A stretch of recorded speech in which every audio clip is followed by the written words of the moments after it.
Do you have a cat that gets aggressive when you play? Most of the time those are young cats, and it's a super common problem.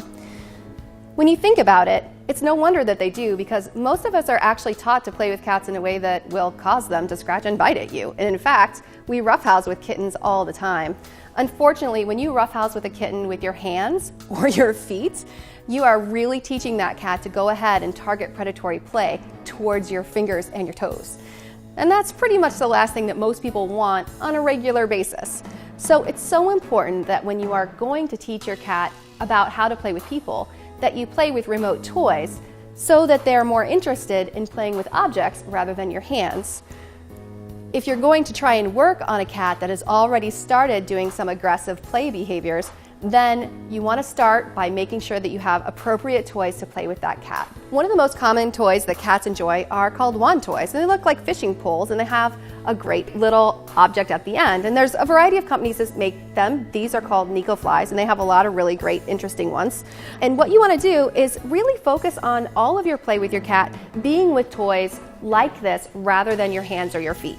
So when you think about it, a lot of cats really enjoy predatory play of all different types. And that might be moving the toy along the ground like this, dangling the toy at the top of the cat so they can bat it around. And if Freya were on the floor, we could do this with the long wand, but here there's no reason to use it. And I can see that she's really liking this. See how her whiskers are a little puckered out and they're forward? She's really interested in this particular toy, which is common. This particular toy is really popular with cats.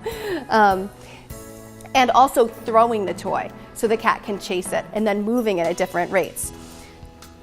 The other thing that you can do to play with kitty cats is put toys that have food in them on the floor and roll them around so that when you roll them and when the cat rolls them, treats fall out.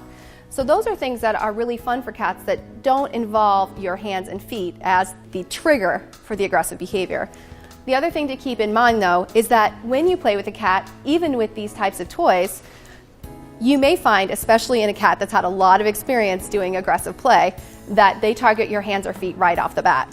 So if you can get 1 or 2 seconds of appropriate play in, that's a great way to go. Play for a couple seconds, and if you feel like you need to end the session so that your cat doesn't get too agitated and then start to bunny kick or hiss or growl, then go ahead, give them a treat, end the session, and come back later. When you do that, you're teaching the cat that we can have play sessions that don't involve aggressive behavior. In addition, you could continue to play until your cat starts to have troubles.